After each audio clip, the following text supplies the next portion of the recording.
An investigation is underway after white powder was found at the White House. Now being hunted by the very same people whom I informed, and may have to live on the run for the rest of my life. The United States has approved 2 defense deals with Taiwan totaling more than $440 million. Biden administration has decided to supply Ukraine with cluster bombs as part of a new weapons package. There were 8 reported shark attacks off Long Island all of last year, and this year there had been none until the 4th of July weekend. 4 reported attacks in just 2 days, and one beach having to shut down for a time because of how many sharks were just offshore. Keeping an eye on a wildfire in the Columbia River Gorge. Continuing to grow, burning homes and forcing about 1,000 people to evacuate. In Skamania County, Washington, near the town of Underwood, at last check, 150 acres. 250 acres of Mason County near Shelton. Firefighters can't determine the exact size at this point. At 533 acres with 0% containment. At least 100 buildings are threatened at last word. Flooding on the Chicago River has now become a concern. This is an area where people once used to gather to eat, drink, and laugh and have fun. Right now, that is not the case for now. And the Metropolitan Water Reclamation District says to reduce the overblank flooding, they have reversed the flow of the Chicago area waterway system. They have reversed the flow of the Chicago area waterway system. The Dodge County Sheriff says just before 2 p.m. Tuesday, 29 Canadian Pacific train cars derailed, leaving behind a mess, but no injuries. The train cars were hauling grain and ash, nothing hazardous, and officials say the train itself is not leaking anything. And officials say Michael Burham escaped from custody this week when he climbed on top of exercise equipment and used tied-up bed sheets to descend from the building's roof. Now federal, state, and local agencies are all teaming up to expand their search for the suspected killer. The prison is located in northern Pennsylvania, about 18 miles from Jamestown, New York. It is just outside of Allegheny National Forest. Police say Burham has survivalist skills and is very dangerous. He's accused of killing a 34-year-old woman in Jamestown in May. He avoided police weeks after that incident, and that turned into a multi-state manhunt. He allegedly kidnapped and carjacked an elderly couple in Pennsylvania and was arrested in South Carolina. He was brought back to Warren, Pennsylvania in late June. Now the hunt to recapture Burham is on again as authorities continue to expand the radius of their search. Resort to this, economy's not that bad. Seems pretty smart, right? The store employee isn't trying to physically stop the suspects. That's frowned upon by police and by big retailers. All he's doing is collecting the evidence on tape. You think he'd be praised for a job well done. Well, no. In fact, he was fired. So what did he supposedly do wrong? As the suspects try to drive off, watch as the quick-thinking Barola tears away the foil covering the license plate.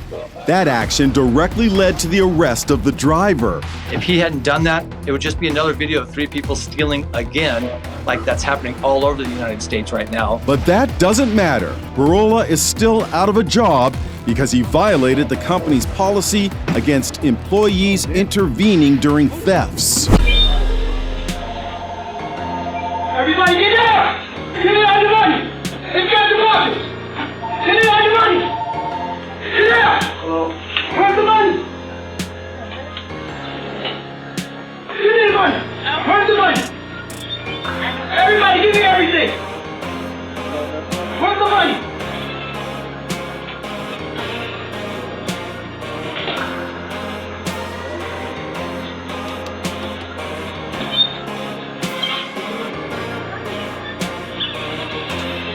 Hundreds of teens poured off the L here at the Belmont Red Line stop. They swarmed the streets and caused chaos throughout the neighborhood. We decided to close both the store and the restaurant, and we stayed all night watching, making sure nobody broke in or nobody vandalized our business. CPD officers worked to control the crowd and move them out of the area, but the teens left behind a path of destruction. People were horrified by the extent of the damage this morning. Shoe prints on cars, hoods dented, windshields broken. It's terrifying. It's terrifying. Grace Rowan said she even heard gunshots and was too scared to leave her apartment. Seattle clamped down on its homeless population ahead of the Major League Baseball All-Stars Week coming up July 7th through the 11th, clearing encampments, cleaning up streets, and moving RVs, giving the city a livable, business-friendly appearance. Today, Portland's daytime camping ban officially goes into effect. People will no longer be able to camp on city property from 8 in the morning until 8 at night. The city says folks who don't follow the new rules will be given several warnings and referrals to services. Now, local officials say after police have made contact with someone 3 times and if things still don't change, they could then face a $100 fine or 30 days in jail. Portland City Council voted in favor of this new city ordinance last month following a new state law that says local governments have to have specific rules in place on how, when, and where people can camp. Gunmen opened fire in Philadelphia, shooting 7 people, killing 5, and injuring 2 children. All units use caution. We got somebody with a long gun. Police say the suspect was armed with an AR-15 style rifle and a handgun, carrying a police scanner and wearing a bulletproof vest. The suspect still firing as police were at the scene. As they were scooping up the victims and preparing them for transport to the hospital, they also heard multiple gunshots up the street. Officers chasing down the suspect, finally cornering him in an alley. He was taken into custody without further incident. 11 people have been shot in this neighborhood of Como here in Fort Worth. We now know that 3 people have died from their injury. Now, that motive is unknown right now. We're also not sure how many people are suspects in this case, if there were people perhaps firing at each other. Of course, that's all stuff that we're working to find out from Fort Worth police. After 2 other mass shootings, in Baltimore, killing 2 and injuring more than 24 others. And in Wichita, Kansas, 9 people shot and wounded at a nightclub. 9 shootings, 11 victims, 2 dead across the city since midnight. That the man who allegedly stole the forklift from the Lowe's was an employee at the store, and he brought it to this Home Depot, which is just about a half-mile away. Investigators say that man drove into this parking lot and found a car was parked here. He rammed the forklift into that car. A woman was asleep inside the car. She tried to get out and run away. Investigators say the man then ran her over with the forklift and killed her. 1 suspect is in custody and 2 are wanted in a high-end retail robbery. This is on the Upper East Side. Happened yesterday afternoon in the Versace store on Madison Avenue and 65th Street. Police say the 3 suspects went into the store and grabbed $3,200 worth of luxury bags and jewelry before taking off in a Jeep. Federal judge barred federal agencies like CISA and the FBI and officials including the Surgeon General, Human Services Secretary, and White House Press Secretary from coordinating with social media companies about, quote, protected speech, which could dismantle efforts to fortify coordination between the 2 to suppress speech. Love to see it. The ruling comes in response to a lawsuit filed by Republican-led states who contend government officials violated the First Amendment by censoring unfavorable views like vaccine hesitancy on social media throughout the pandemic. 2024 Democratic candidate Robert F. Kennedy Jr. hailed the decision on Twitter, highlighting that he is actually mentioned personally in the 155-page ruling. That portion of the decision pointed to an email that a Biden official sent Twitter just 3 days after the president took office, requesting them to remove an anti-COVID vaccine that RFK Jr. had posted a post about that. So this is huge. Now, this is just the first step. This is an injunction followed by this Louisiana judge. It can be appealed. So we're still in for the long haul here for those of us who are very concerned about the contact that the federal government had with social media companies throughout the pandemic on issues like COVID, vaccines, etc. Also, elections, Hunter Biden, all the stuff we talk about on the show. And testing revealed it was cocaine. Now, the Secret Service wants to know how that cocaine ended up inside the building. It's determined that it's currently being investigated right now, the substance itself. Now, the Washington Post, which first reported on this, which led to a brief evacuation of the White House, cited a dispatch from a fire department personnel indicating that this may have been cocaine. Now, that the White House and official sources we've been speaking to are acknowledging that that dispatch exists. Gemini's results are new match found with a red bar. New match found in the library. We'll go ahead and bag. Come on out. Special record has that we have a result on the Gemini.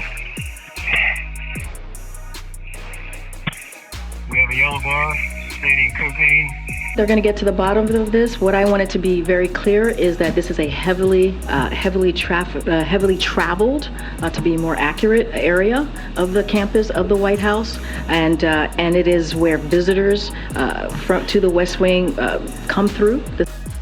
Traveled. Remember, don't use the word trafficked when talking about drugs found at the White House. Look, do you want to say the obvious, or should I? So obviously the speculation immediately for many people of various political backgrounds is whether or not it was linked to Hunter Biden, who is known to have an addiction, substance abuse issue, specifically including cocaine. He likes cocaine. I wonder if they found a laptop that was left behind. Okay, President Joe Biden's son, Hunter, was discharged this year from the Navy Reserve after testing positive for cocaine. Hunter Biden began the process to become a public affairs officer in the Navy Reserve in 2012. He was commissioned in 2013 and given a drug test, and that's where he tested positive for cocaine. Official familiar with the investigation cautioned that the source of the drug was unlikely to be determined, given that it was discovered in a highly trafficked area of the West Wing. A popular roller coaster in North Carolina is closed after this video went viral showing a huge crack in one of the ride's support beams. Take a look at this. Here's that cracked pillar. And as the roller coaster zooms by back and forth, that crack moves. Look at it. It's widening. Jeremy Wagner, who is at the Carowinds amusement park with his kids, shot that video before reporting it to park staff. It's got quite the ride after a roller coaster was stuck with multiple people on upside down for 3 hours. Ambulances were at the Wisconsin's Fair to take people to the hospital after they were rescued. And everyone got off the ride safely, and no injuries were reported as a result of the ride's malfunction. And then the explosion. That explosion cracked storefront glass. The flames melted this front door. This was our view from across Vernon on 47th. I tried to call 911. 911 line was busy. And then I tried to call again.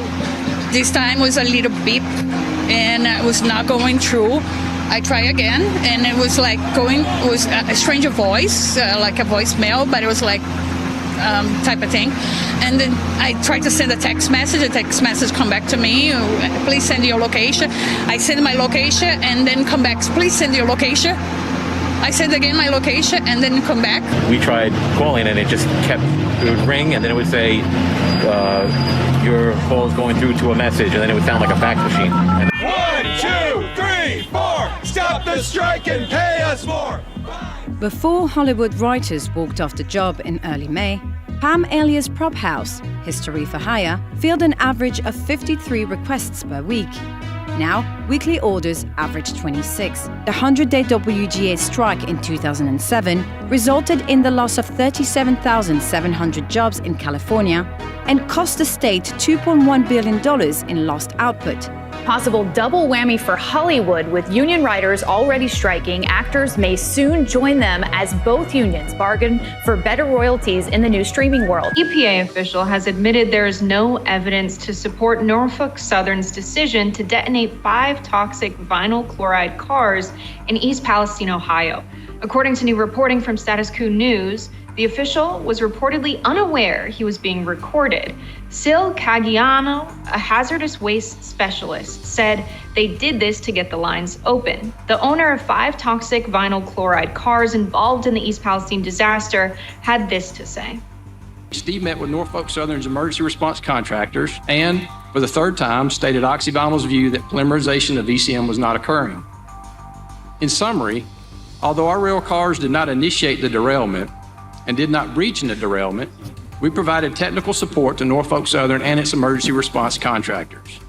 We sent a team to Ohio to support Norfolk Southern's response effort, and we provided information regarding stabilized VCM. We advised that the temperature of the rail cars should be monitored, and we communicated our view that polymerization was not occurring.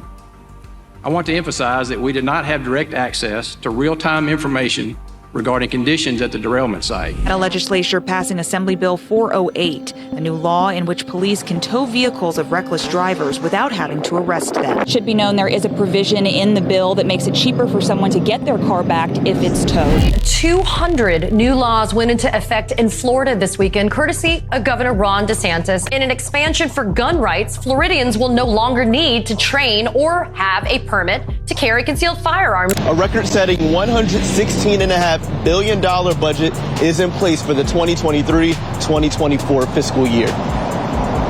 Starting tomorrow, a new law will ban abortions after 6 weeks of pregnancy, making Florida one of the most restrictive states in the country for women's reproductive rights. Another new law outlining gender transition care for minors also goes into effect. It will impose a penalty of up to 5 years in prison for doctors who violate the ban. A court could also temporarily remove children from their home if they receive gender-affirming care. The governor says it's aimed to protect kids. The new state laws ban schools from forcing students to use preferred pronouns. People in Florida must also use certain bathrooms of their sex at birth. And public school employees are prohibited from calling students pronouns other than those matching their gender at birth. One new law allows school districts to use cameras designed to take pictures of drivers who illegally pass school buses, especially when the lights are flashing and the stop sign is extended when kids are either boarding or getting off a bus. Term limits for school board members will be cut down from 12 years to 8 years. There's also going to be some changes in an effort to expand affordable housing. That will involve more funding for things like rental and housing programs. Also includes free menstrual hygiene products to be provided in school campuses. People gathered in Dover to march against the immigration law. The new immigration law will make a number of changes in the state, including implementing tougher penalties on businesses who hire undocumented immigrants. It will also require hospitals to submit data about whether patients are in the country legally. Ubinas is Peru's most active volcano. It had been dormant since 2019. Now ash has blanketed communities more than 20 kilometers away, and authorities are on alert. The appearance of vigilante groups adds another layer of complexity. Since April, BNU has documented the killing of at least 264 alleged gang members by vigilante groups. As part of a wider attack on parent company Suncor Energy, many Petro-Canada pumps across the country have been cash only. And they charged me $3 to get the cash. Thought they could give me a free coffee, but they didn't. This is just an inconvenience, but it's not freaking me out yet. February, bookstore chain Indigo also saw its card processing system shut down by a hacker attack. In January, Ontario's Liquor Control Board was targeted. Hackers broke in with code designed to steal customer information. As for the Suncor attack, the company hasn't said when it expects the problems to be fixed. Suspending certain features on social media platforms.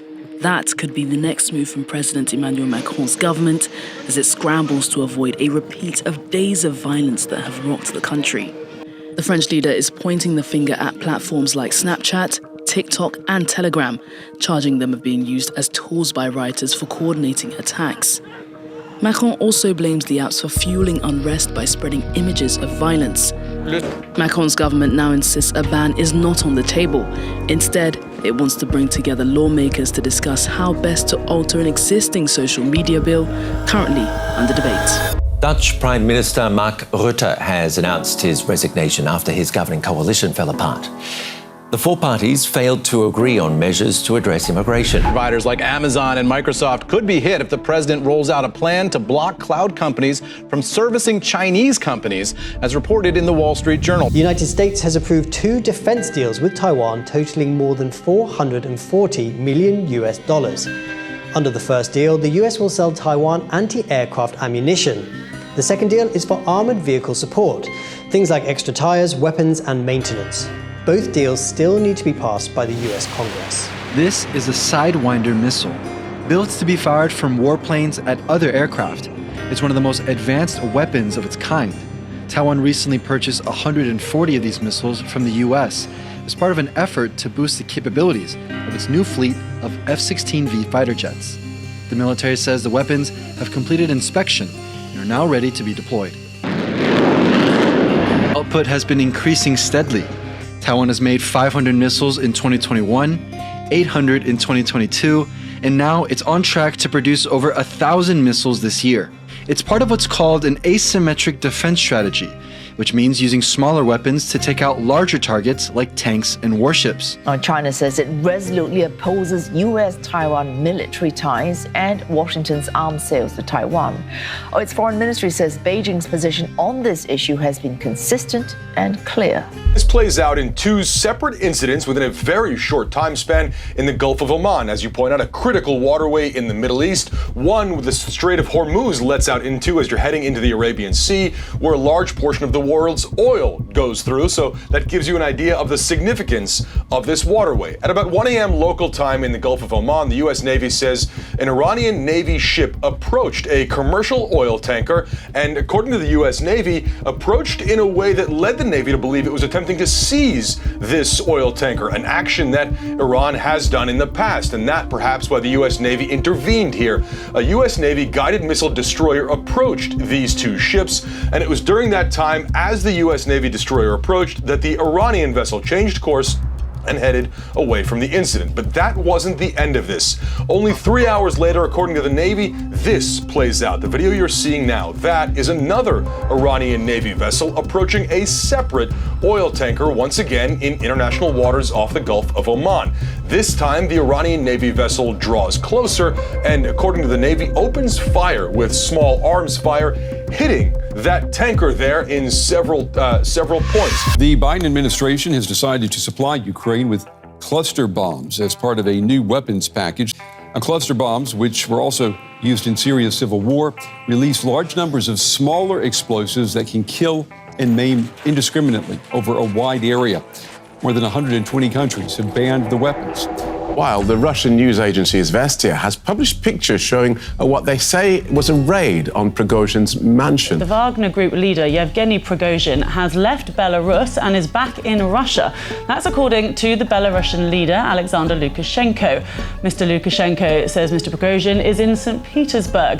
Mr. Prigozhin had led Wagner's short-lived mutiny in Russia. Mr. Lukashenko had, in his words, offered to let him bed down in Belarus for a while. On June the 27th, he confirmed that the mercenary group leader had arrived in the country as part of a deal to end the rebellion. In a news conference, Mr. Lukashenko also said that he planned to discuss Mr. Prigozhin's activities with the Russian President Vladimir Putin. And he said he had been assured that the Russian president will not, in his words, wipe out the Wagner Group leader. Mr. Prigozhin was last seen in public when he left Rostov-on-Don, a city in southern Russia. And there have been speculation about whether he was sticking to the terms of the deal. He has not been pictured in Belarus, and his personal jet has flown several times between Belarus and Russia in the past 2 weeks. Monday we broke a record. The world recorded its hottest day ever. Average temperature hit 17 degrees Celsius for the first time. And then we broke that record again on Tuesday. That's when the world's average temperature was 17.1 degrees Celsius.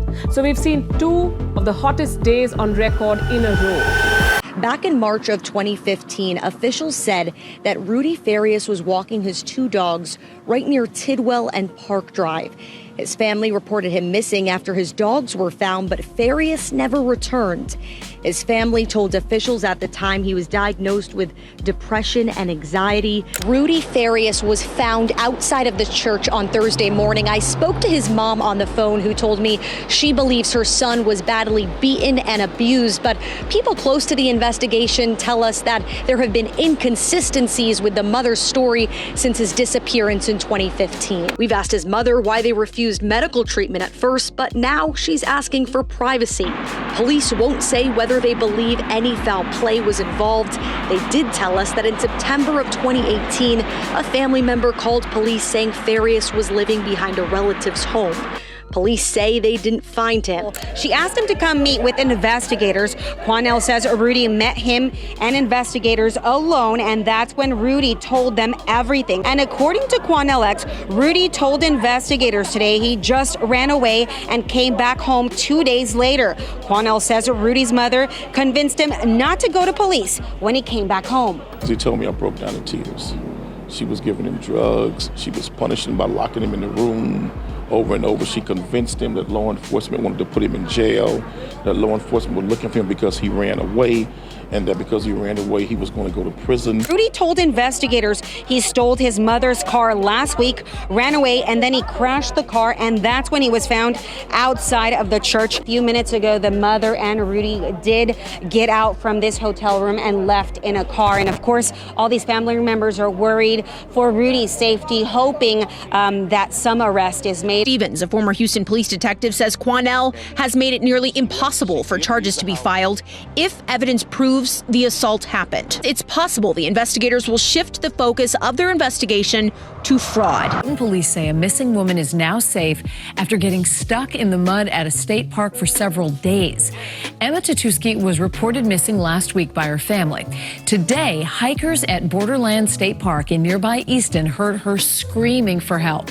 When Easton police finally freed Tatuski, she was conscious and alert. Easton police believe that she was trapped for 3 days. Over an intensive two-day meeting, I shared my information about the Biden family's financial transactions with CFC, including specific dollar figures.